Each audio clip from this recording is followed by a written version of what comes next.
Hey, welcome back for another episode of Better Through Tech. I got another one for you. I wanted to do a ventilation system for a server build that I'm working on, and I started working on it, and it kept on getting bigger and bigger and more complex in the program.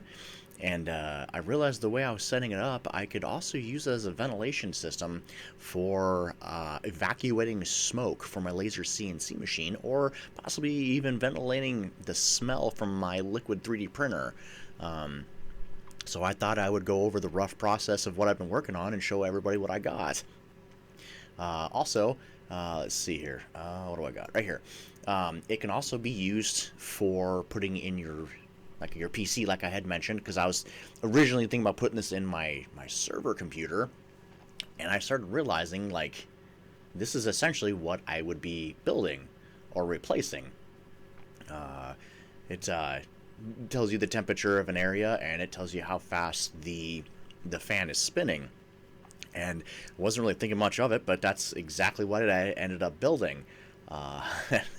It kind of made me laugh a little bit because I had inadvertently created one of these without even thinking about it. And as you can see on the screen right now, I have it set up. I have the fan going, and it is reading the RPMs right now of how fast the fan is moving. But I added a couple little more control systems, so it's not just a manual control system for potentiometers. I have also set it up so that way you can use it as an input system from your computer or through your Bluetooth on an app. Since some of the apps I've worked with, the Bluetooth will work through the Arduino as a serial, so the input is exactly the same. And also a temperature sensor, so it kind of has a little bit of an auto mode on it, so as the temperature increases, the fan will speed up. So let's go ahead and take a look at the... Oh, that's the board I was planning on moving. Jumping ahead a little bit. So this is the setup I got going on. I have it set up on my Uno right now, connected to a TMP temperature sensor with an OLED screen. We're not using the 128 by 128. Oh, what's the other size? I can't remember off the top of my head what the other size is, but the one I'm using is a 128 by 64, so it's a little bit smaller than this. The power supply and then a fan. I am using the 4-pin version of this.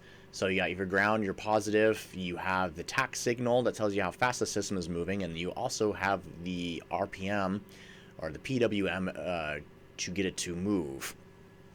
It is important to note that I'm using the 4-pin system, a 4-pin fan. There is a 2-pin and a 3-pin as well. This tends to work the best. You can use pulse width modulated power through maybe the positive or ground lines if you're using a 2 or a 3-pin.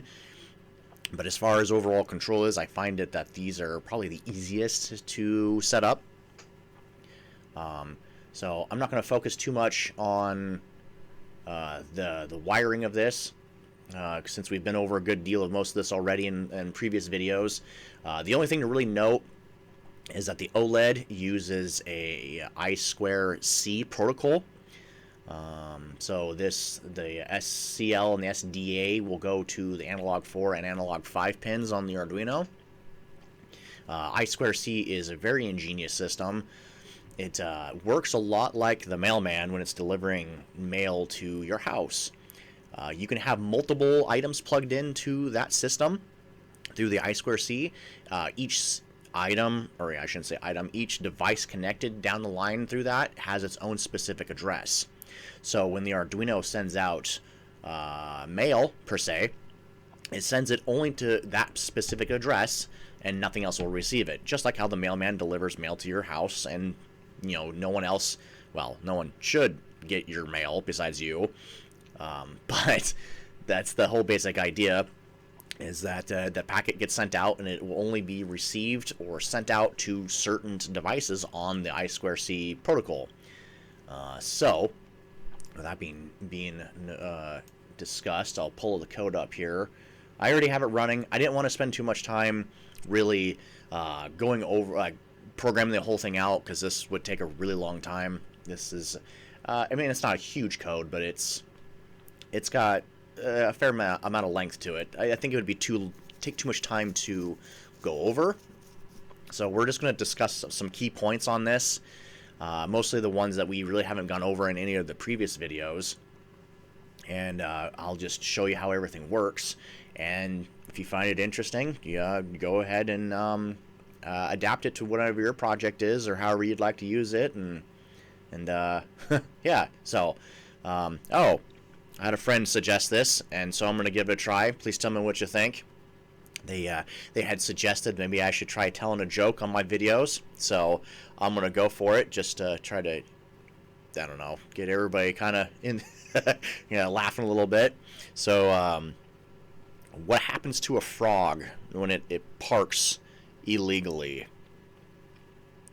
It gets towed. Da-dun-tsh. Sorry. Anyways, yeah. So, in this video, we're going to be going over. You have the libraries here. This is set up for. I can't remember if we've used any libraries in the past. So, libraries are blocks of code that already have command structures or algorithms in them that you can take advantage of without having to program out mass sections of code. So this already has all the work done for you, and then all you have to do is just call the functions and it will read through the library and do it for you. As you can tell, we have 4 different libraries set up here. We have the wire, the Adafruit GFX, and then the SSD 1306. This one specifically is for the OLEDs, and then this is for the fonts. If you don't have any of these on here, no sweat. It's really easy. You got these icons over here on the side, and you can click on this one right here with the books with the library, and all you have to do is just type in Adafruit for this one. I can go with what SSD, I think 1306. See if it'll pop up real quick.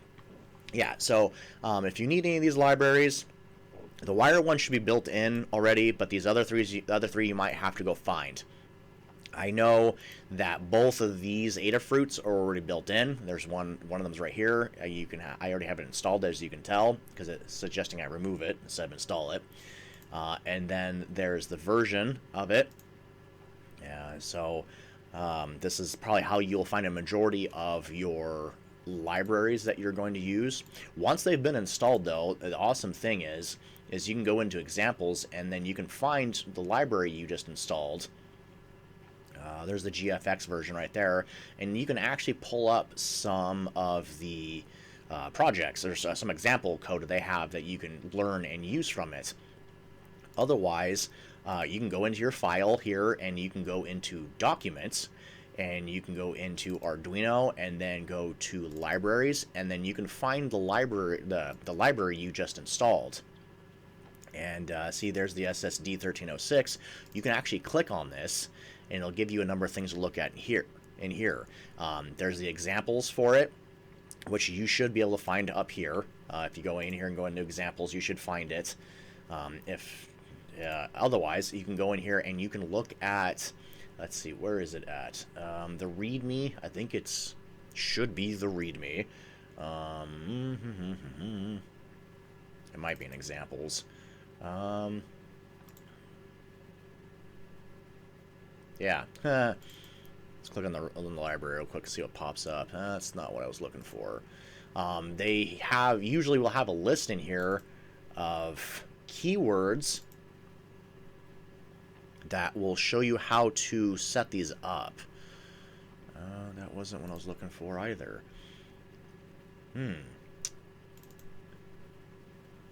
Oh, that's cool. You can have this. I don't know if you can see it. If you can, that's awesome. If not, there's the Adafruit stars right there.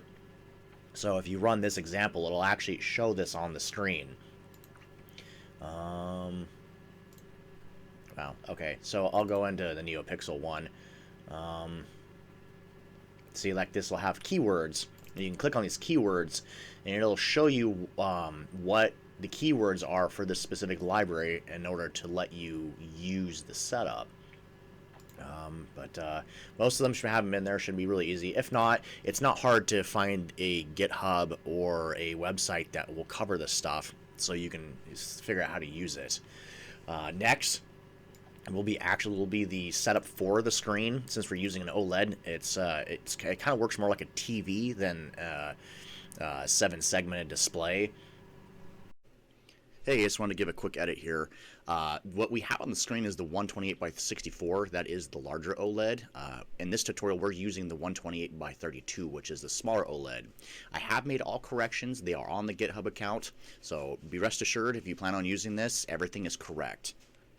And then we declare it, the height, the width, through the wire program, and then we gave it a name of OLED. And then we have our TAC pin, we have our pulse width modulated pin, and a few miscellaneous other things. We have, I have one of the algorithms we have in this code will be the temperature sensor. So we have temp reading pins set up on here. But yeah, so this section right here is where the breakdown is at.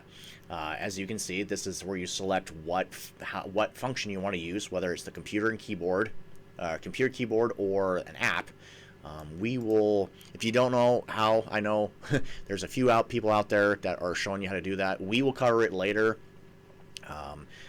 I'll show you how to get the MIT stuff installed on your computer to build MIT apps, or the program through MIT.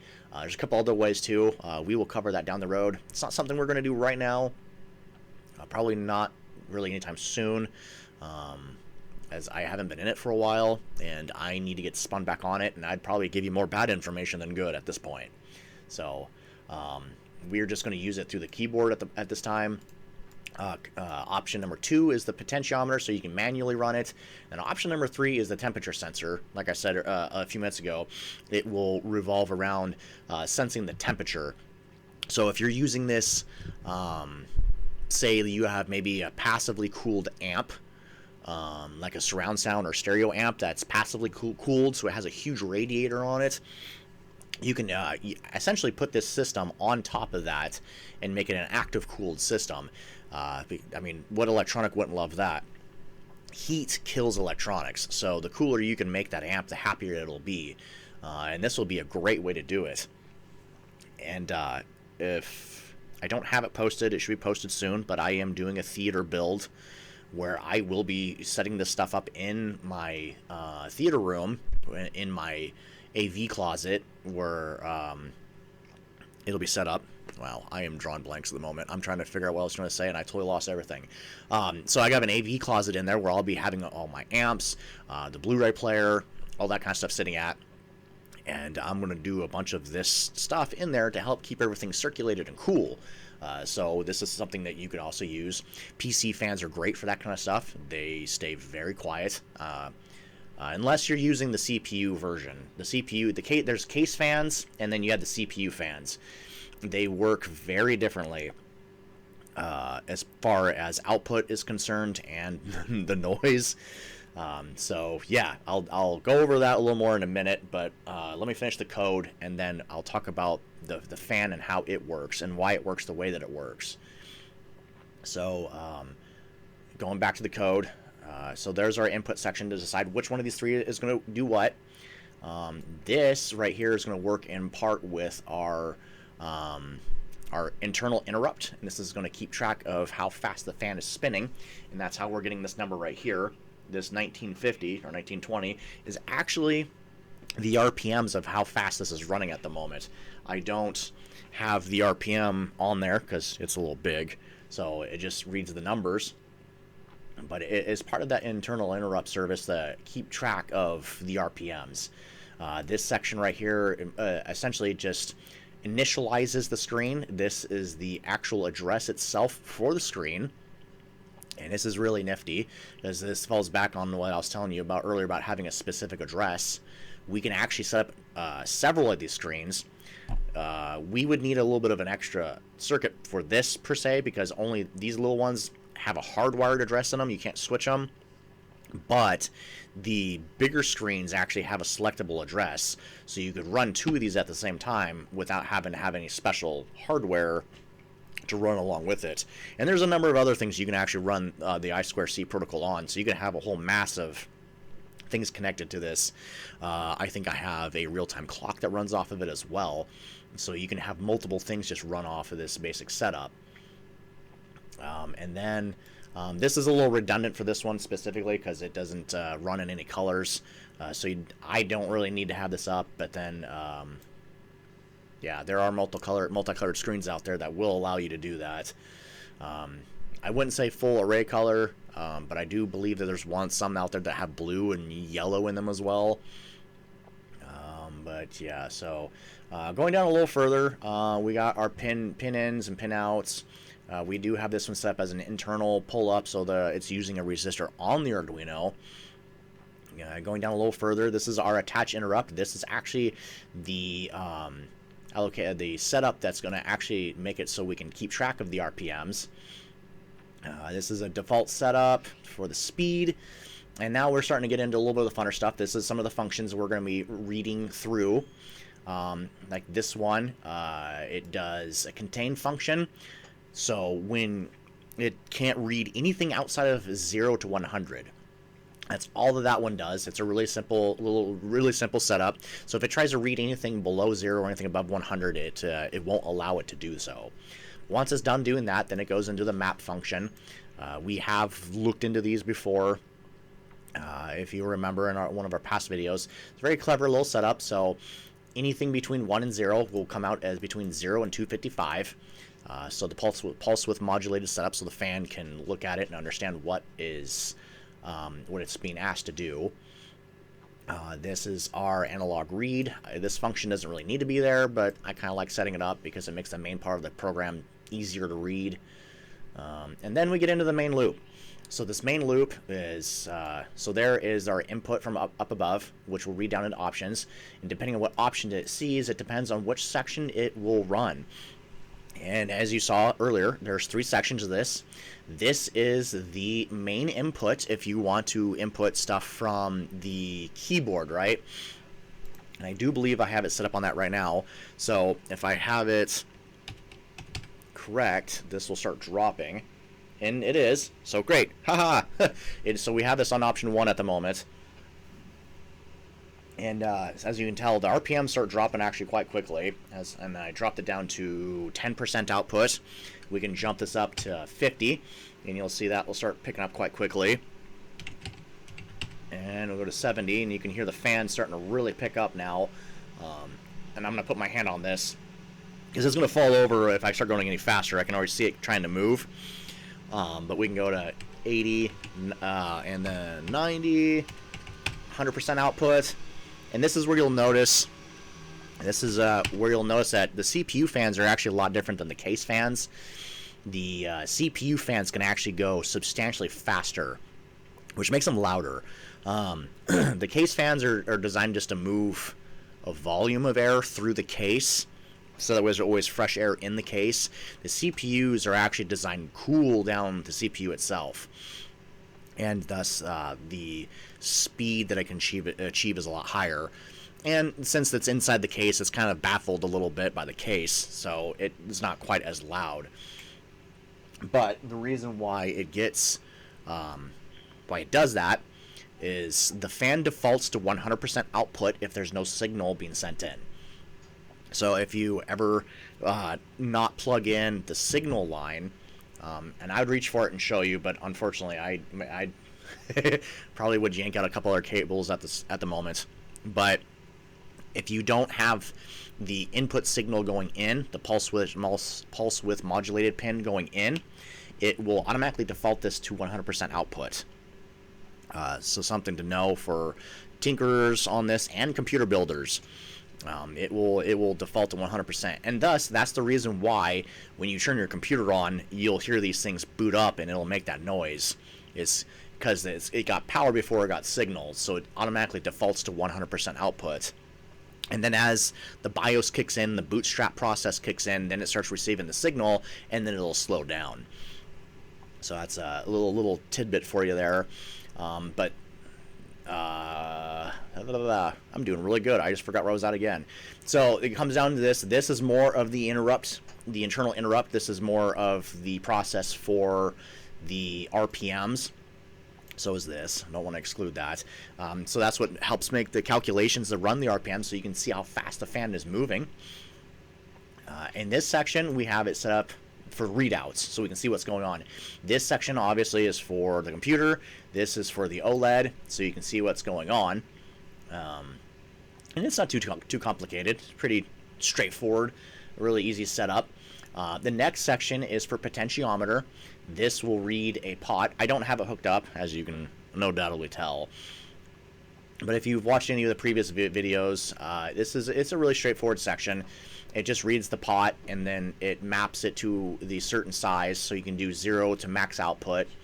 And then the rest of it just essentially repeats the first section. It does the interrupts again, it counts the RPMs, and it displays them.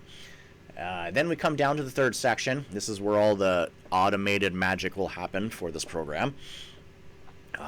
We will read a value coming in from the sensor. In this case, obviously, it's the temperature sensor, which will come down, and this is how you will set up how to go from a digital signal to a readable a value that you can understand, right? So let's go ahead and we'll switch this back over to, well, I already had this on 3, so let's go ahead and hit enter.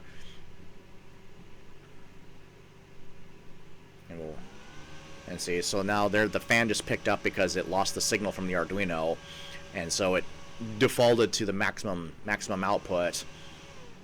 And then as this slows down, we should start seeing a different, there we go, we'll start seeing the different serial read on the screen, and we'll also see a different reading on this. Now we see that it says 65 degrees on the sensor. There's a lot of inaccuracies going on with this right now. I'm not going to get into them at the moment because I want to try to keep this video as simple and as straightforward as possible. I don't want to overcomplicate things.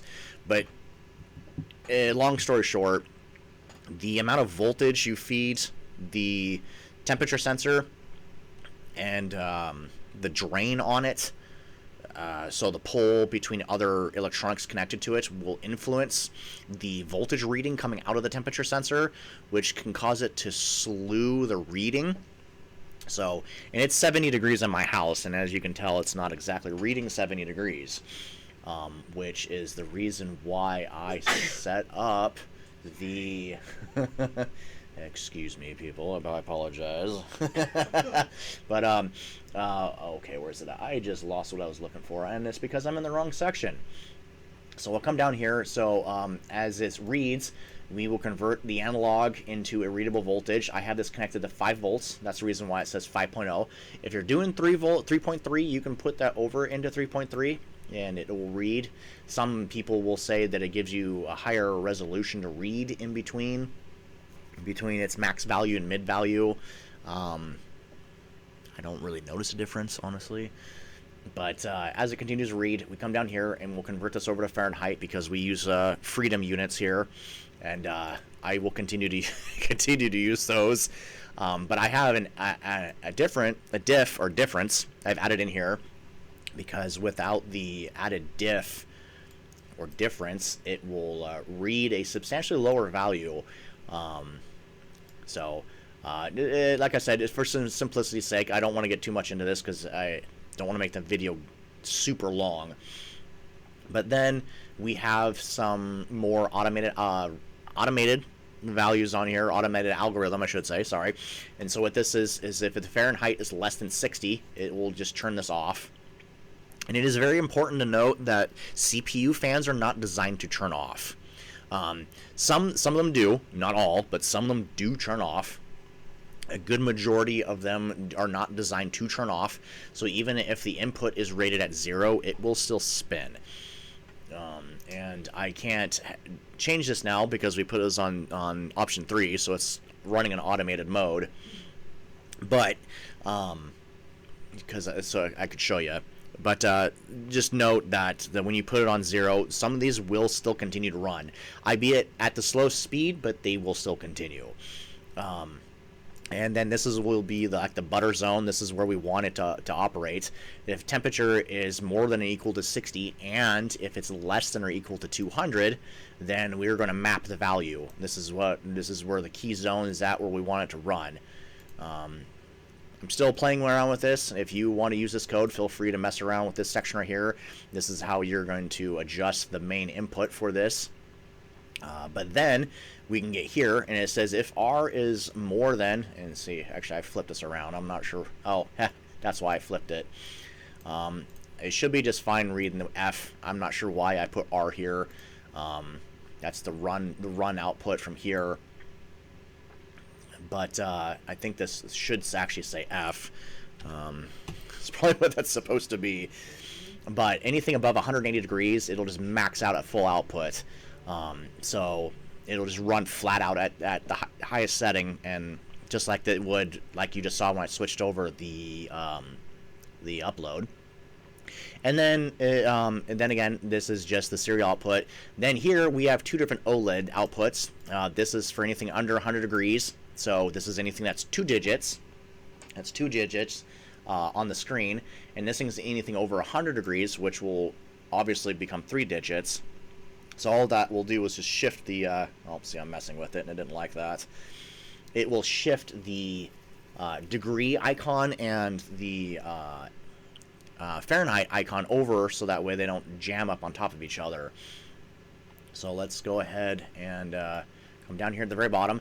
This one down here is just a like a default setting. So if you don't give this a value, say you accidentally hit 4 or 0, it will automatically default to setting 3. But we want to switch it back over to 1. And I'll show you this real quick. Oh, see, there it goes. It's trying to take off again. Hold it down for a second. Okay, now we got it back going. So now if we come back in here into the serial read and we input 0, and we hit enter, you'll see that this will just, it'll drop. It'll keep dropping, and then it won't slow down anymore. And that's where it will stay. So just note that if you have a 4-pin and you decide to hit 0, there will be a fairly large chance that it won't actually stop the fan. If you do want to stop the fan, you'll just have to find maybe the negative or positive leg of the fan and use a transistor on there, and just cut the actual connection on there if that is so desired. But from my perspective and the way I'm going to use it, I don't ever want it to actually stop, because I do want to use it as either ventilation or circulation, and the specific projects I'm going to be setting it for, I don't ever really want it to stop. So this will work more than fine for me. But yeah, so if I do get a little more serious on hooking this up, I will be using what is... Oh, wrong button. So we're going to use this guy right here. And I actually have a real version of it. So what we have sitting up here is an Arduino Uno, is what we have set up right now. But once I get a little more serious on this, and what you can see up on the screen is this little guy right here. This thing is called an Arduino Pro Mini. And this was collaborated with SparkFun. This was collaborated between Arduino and SparkFun. I don't know if you can read that on there. These things are awesome little guys. And if you notice, this doesn't have a header to plug into. There is a reason for that. These are designed to be ultra low profile, ultra low, compact. I will show you actually how to use these in a future video. But once I get a little more further along my process of putting these up as a circulation or ventilation systems, this is what I'll be switching over to. So yeah, hope you like that. Hope you get some knowledge off of this. Hope you learn something. If you like what you saw, give me a thumbs up. Help me out. Follow the page. I swear I got some cooler stuff coming instead of just a bunch of tutorials. I got some actual application for this stuff I'm showing you. We're actually going to be installing it in the house, among other places. But if you got any questions, need any help, let me know. Send me a message. I will do my best to help you out. I love to share my knowledge, and nothing's cooler than watching a project come together, right? So, yeah, thank you, and I look forward to seeing you in the next episode.